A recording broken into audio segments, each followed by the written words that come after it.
Ces livres ont fait exploser mon compte bancaire et pourtant personne ne les lit. Salut tout le monde, ici on va parler de 3 livres sur l'argent qui ont littéralement transformé ma situation financière, mais que vous ne verrez jamais dans les classements populaires.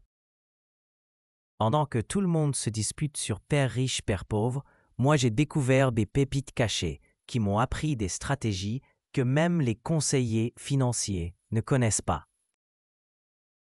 Restez jusqu'à la fin parce que je vais vous donner des techniques concrètes que j'applique encore aujourd'hui et qui continuent de me rapporter de l'argent chaque mois. D'ailleurs, si cette vidéo vous aide, n'hésitez pas à liker pour que l'algorithme la montre à d'autres personnes qui en ont besoin. Alors pourquoi ces livres sont-ils si méconnus? C'est simple, ils ne promettent pas de devenir riche en 30 jours. Ils ne vendent pas du rêve avec des Ferrari et des montres de luxe. Non, ils parlent de psychologie de l'argent, de stratégie à long terme et de concepts que la plupart des gens trouvent ennuyeux. Mais c'est exactement pour ça qu'ils fonctionnent. Le premier livre qui a changé ma vie, c'est The Behavior Gap de Carl Richards. Ce livre n'a même pas été traduit en français, ce qui explique pourquoi si peu de personnes le connaissent. Richards y explique pourquoi nous prenons constamment de mauvaises décisions financières, même quand nous connaissons la théorie. L'idée centrale du livre, c'est que le gap entre ce que nous savons que nous devrions faire avec notre argent et ce que nous faisons réellement nous coûte des milliers d'euros chaque année. Par exemple, nous savons tous qu'il faut investir régulièrement et ne pas paniquer quand les marchés chutent. Pourtant, que faisons-nous? Nous vendons au plus bas et rachetons au plus haut.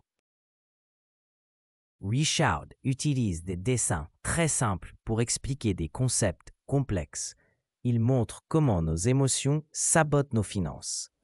La peur nous fait vendre nos investissements au mauvais moment. L'avidité nous pousse à prendre des risques inconsidérés. L'impatience nous empêche de laisser nos placements fructifier. Ce que j'ai appliqué concrètement après avoir lu ce livre, c'est l'automatisation totale de mes investissements. Plus de décisions émotionnelles. Chaque mois, une somme fixe part automatiquement de mon compte vers mes placements. Je ne regarde même plus les cours au quotidien. Cette simple stratégie m'a fait économiser des milliers d'euros en évitant les erreurs classiques. Richards explique aussi le concept de coût d'opportunité émotionnel. Quand nous passons notre temps à stresser sur nos placements ou à chercher le placement miracle, nous perdons du temps que nous pourrions consacrer à augmenter nos revenus. Depuis que j'ai lu ce livre, je consacre maximum 1 heure par mois à mes finances personnelles. Le reste du temps, je me concentre sur développer mes compétences et mes projets. Le deuxième livre, c'est l'Index Card de Helen Olen et Harold Pollack. L'histoire derrière ce livre est fascinante. Harold Pollack, professeur à l'Université de Chicago, avait écrit sur une simple carte tous les conseils financiers dont une personne normale a besoin dans sa vie. Cette carte est devenue virale et ils en ont fait un livre. Le principe du livre, c'est que la finance personnelle n'est pas compliquée. Nous n'avons pas besoin de 50 stratégies différentes.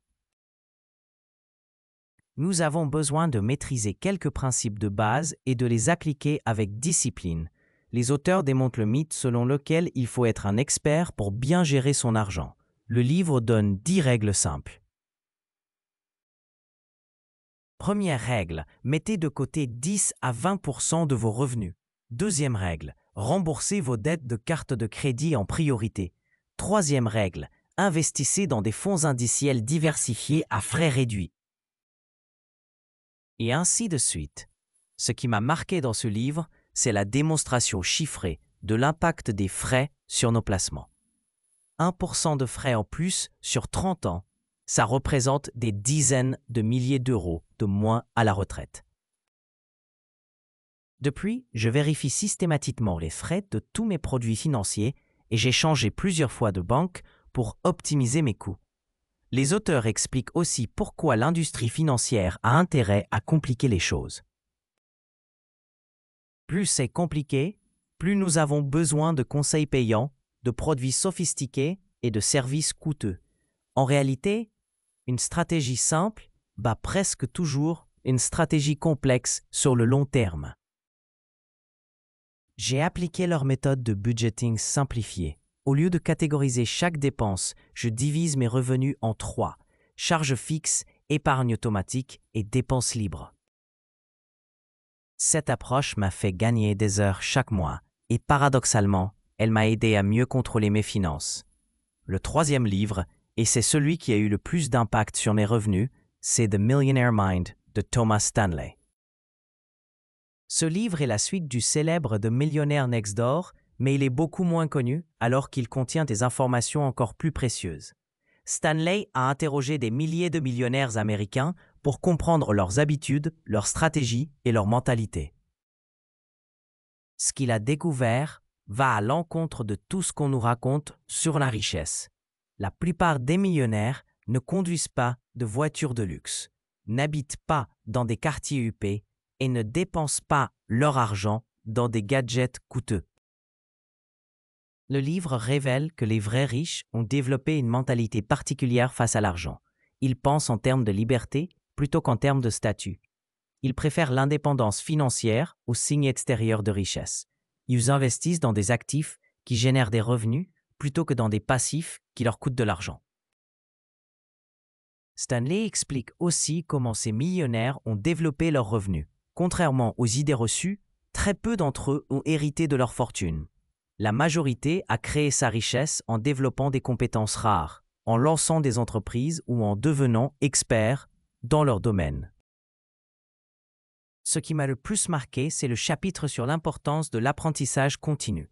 Les millionnaires interrogés par Stanley consacrent en moyenne plus de temps à qu'apprendre qu'à regarder la télévision. Ils lisent des livres, suivent des formations et investissent constamment dans leur développement personnel. Depuis que j'ai lu ce livre, j'ai complètement changé ma relation à l'argent. Au lieu de chercher à impressionner les autres avec mes achats, je me concentre sur l'augmentation de ma valeur nette. Je conduis une voiture d'occasion, j'habite dans un logement modeste, mais je investis massivement dans mon éducation et mes placements.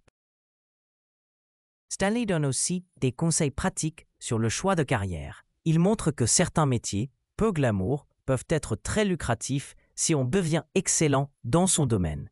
L'important n'est pas le secteur d'activité, mais la valeur qu'on apporte au marché.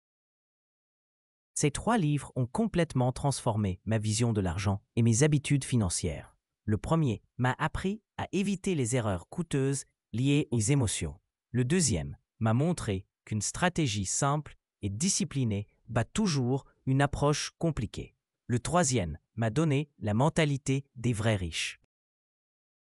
Concrètement, depuis que j'ai appliqué ces principes, mon épargne a été multipliée par 5 en 3 ans. Mes investissements génèrent maintenant des revenus passifs qui couvrent une partie significative de mes charges. Et surtout, je dors beaucoup mieux la nuit parce que je ne stresse plus sur mes finances. La leçon la plus importante que ces livres m'ont enseignée, c'est que la richesse n'est pas une question de revenus, mais de habitudes.